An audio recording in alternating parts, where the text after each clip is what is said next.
Hello guys welcome तपाईलाई स्वागत छ है मेरो युट्युब च्यानलमा। आज चाहिँ मैले यो DJI को हैन माइक वायरलेस माइक 2 ट्रान्समिटरको चाहिँ अनबक्सिङ गर्न गइरहेको छु हैन।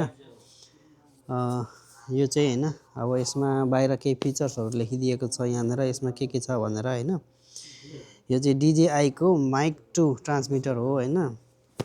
यसमा चाहिँ तपाईको नयाँ भर्जनको हो क्या यो चाहिँ। मसँग चाहिँ अलरेडी एउटा यहाँ माइक पनि छ, यो पनि सेमै हो उस्तै हो हैन। तर यो चाहिँ अलिकति नयाँ भर्जनको जस्तो लागेर मैले लिएको हो हैन। यसमा चाहिँ 32 बिट यहाँ लेखेको छ हैन, 32 बिट फ्लट इन्टरनल रेकर्डिङ छ हैन। र यो के हो सानो अक्षरमा छ, एकदम देख्नै मुस्किल छ क्या है, सानो अक्षरमा लेखेको भएर एकदम गाह्रो भएको छ। र यसमा चाहिँ नोइज क्यान्सलेसन पनि छ हैन, एकदमै राम्रो क्लियर भोइस साउन्ड आउँछ यसमा हैन। र यसलाई चाहिँ म अब पहिला अनबक्सिङ गरेर तपाईहरुलाई देखाउँछु है त। पहिला यहाँ लक रहेको छ, यसलाई चाहिँ काटेर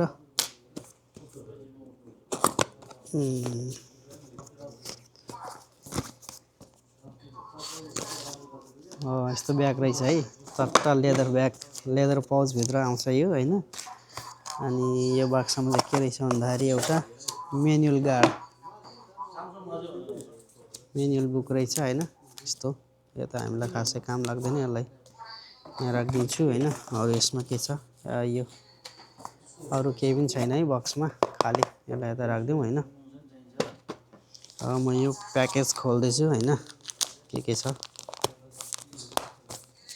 कति दरो छ हौ,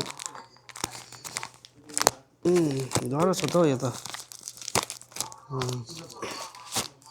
ल लेदरको पाउच DJI लेखेको छ यहाँ है, कति राम्रो रहेछ। वाउ, यो मैले पहिला पनि एउटा खरिद गरेको थिएँ, यसलाई यो चाहिँ अझ नयाँ भर्जनमा अपडेटेड भर्जन भएकोले गर्दाखेरि अर्को पनि किनेको है।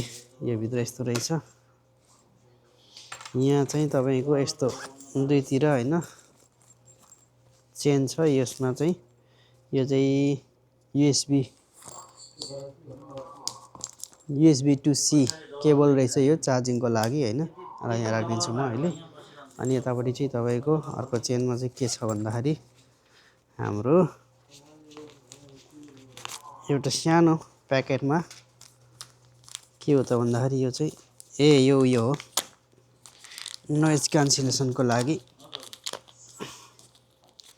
यो फर्म चट्टा हैन। अनि त्यसपछि अर्को के रहेछ यसमा भन्दाखेरि यो चाहिँ हाम्रो माइक। वाउ, छैन त चिटिक्क परेको, हेर्नु त कस्तो दामी। यहाँनिर चाहिँ तपाईको अब यो हाम्रो यो नोइज क्यान्सलेसनको यहाँनिर यसरी लाउने हो, चट्टा यसरी। यो लगाइसकेपछि चाहिँ तपाईको धेरै हावा छ भने पनि यसले नोइजहरु आउँदैन के बाहिरको हावाको, र बाहिरको स्वरहरु पनि आउँदैन। हेर्दा पनि एकदम चिटिक्क परेको छ हैन, ट्याक्क।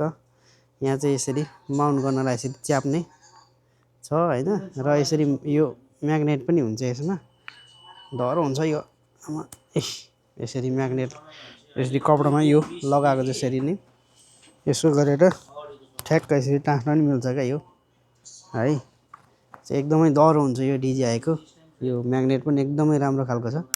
ल हेर्नु त यो यस्तो गाह्रो छ क्या गाइज, यो एकदम दामी हुन्छ। यो ठ्याक्क च्यापेपछि यो झर्ने सम्भावना हुँदैन, यो एकदम डर छ हैन।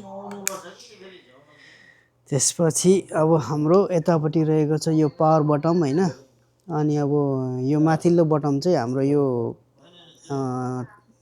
क्यामेरासँग एट्याच गर्ने बेलामा तपाईको यो थिच्न पर्छ क्या है।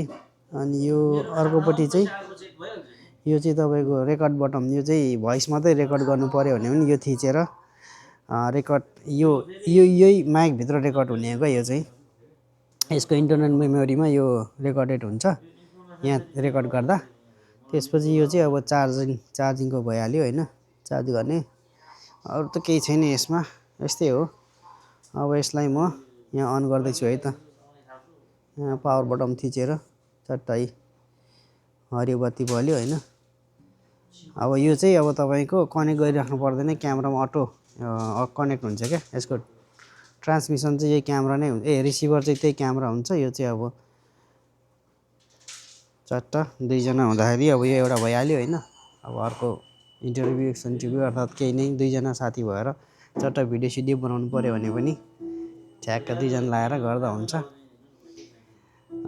यसको भोइस टेस्ट चाहिँ म तपाईँलाई अब गरेर देखाउने थिएँ, तर यो पनि सेम हो होइन। अहिले जुन भोइस सुनिरहनु भएको छ यसकै भोइस हो भन्दा पनि हुन्छ, यो सेम टु सेम हो होइन। भोइस कस्तो छ होइन विचार गरेर तपाईँहरूले कमेन्ट गरिदिनु होला है त। ल त हस्, यति हो आजको भिडियो, यति नै थियो। हस्, धन्यवाद।